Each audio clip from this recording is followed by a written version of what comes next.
దిగ్గజ software company Tata Consultancy Services TCS విశాఖపట్నంలో కార్యకలాపాల ప్రారంభానికి మార్గం సుగమమైంది. రుషికొండ ఐటీ పార్క్ హిల్ 2పై నాన్ సెజ్ ఏరియాలోని డల్లాస్ టెక్నాలజీస్ భవనాన్ని లీజుకు తీసుకుని అందులో కార్యాలయం నడపడానికి టీసీఎస్ ముందుకొచ్చింది. లీజు ఒప్పందానికి ఆమోదం తెలుపుతూ శనివారం రాష్ట్ర ప్రభుత్వం ఉత్తర్వులు జారీ చేసింది. ఇందులో టీసీఎస్ తొలి దశలో 2,000 మందికి ఉద్యోగ అవకాశాలు కల్పిస్తోంది.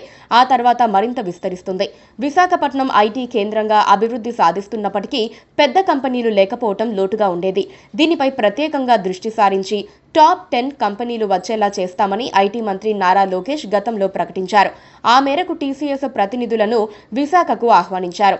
నగరంలోని ఐటీ పార్కుల్లో భవనాలు, భూములు చూసుకోవాలని, ఏం కావాలంటే అవి సమకూరుస్తామని హామీ ఇచ్చారు. అయితే తమకు తొలుత భవనమే కావాలని, అది కూడా సెస్ పరిధిలో ఉండకూడదని టీసీఎస్ ప్రతినిధులు స్పష్టం చేశారు. రుషికొండలో హిల్ 2పై డీనోటిఫై చేసిన ప్రాంతంలోని డల్లాస్ టెక్నాలజీస్ ఎల్ఎల్పి నూతనంగా నిర్మించిన భవనాన్ని ఎంపిక చేసుకున్నారు. ఈ భవనం ఇన్ఫోసిస్ భవనం పక్కనే ఉంది.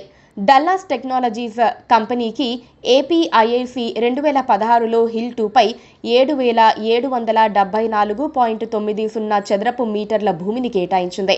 అందులో 2 ఏళ్ల క్రితం ఆ కంపెనీ భవన నిర్మాణం ప్రారంభించింది. గ్రౌండ్ +3 అంతస్తుల భవనం నిర్మించింది. త్వరలో కార్యకలాపాలు ప్రారంభించాలని యోచిస్తోంది.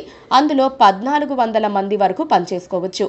ఈ నెల మొదటి వారంలో విశాఖకు వచ్చిన టీసీఎస్ బృందాన్ని డల్లాస్ భవనం ఆకర్షించింది. వారితో చర్చలు జరిపారు. లీజుకివ్వాలని అడిగారు. రాష్ట్ర ప్రభుత్వం అనుమతిస్తే లీజుకివ్వడానికి డల్లాస్ యాజమాన్యం అంగీకరించింది. అయితే డల్లాస్ భవనంలో సీటింగ్ సామర్థ్యం 2,000 మందికి సరిపడా విస్తరించాలని టీసీఎస్ కోరింది. పక్కనే ఖాళీగా ఉన్న భూమిని ప్రభుత్వం కేటాయిస్తే అక్కడ కూడా నిర్మాణం చేపట్టి పూర్తి స్థాయిలో ఇస్తామని డల్లాస్ తెలిపింది. ఇదే విషయాన్ని డల్లాస్ ప్రతినిధులు ప్రభుత్వానికి కూడా తెలియజేశారు. పక్కనే 1,909 చదరపు మీటర్ల స్థలం ఉందని, అందులో 1,600 చదరపు మీటర్లు కావాలని, గతంలో చదరపు మీటర్ 6,720 చొప్పున కేటాయించారని, అదే ధరకు ఇవ్వాలని కోరారు.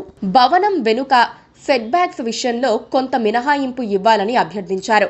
డల్లాస్ ప్రతిపాదనలపై ఈ నెల 19న ముఖ్యమంత్రి చంద్రబాబు అధ్యక్షతన నిర్వహించిన రాష్ట్ర పెట్టుబడుల ప్రోత్సాహక బోర్డు SIPB సమావేశంలో చర్చించి కీలక నిర్ణయాలు తీసుకున్నారు. ముఖ్యంగా టీసీఎస్కు భవనాన్ని లీజుకివ్వడానికి డల్లాస్కు అనుమతి మంజూరు చేశారు. నిబంధనల ప్రకారం ఉపాధి కల్పించాలని, 10 ఏళ్ల పాటు అది కొనసాగాలని టీసీఎస్కు స్పష్టం చేశారు. సెట్ బ్యాక్స్ ప్రయోజనాల కోసం కోరిన స్థలాన్ని మంజూరు చేయాలని, దానికి చదరపు మీటర్కు 10,000 చొప్పున వసూలు చేయాలని ఏపీఐఐసికి సూచించారు.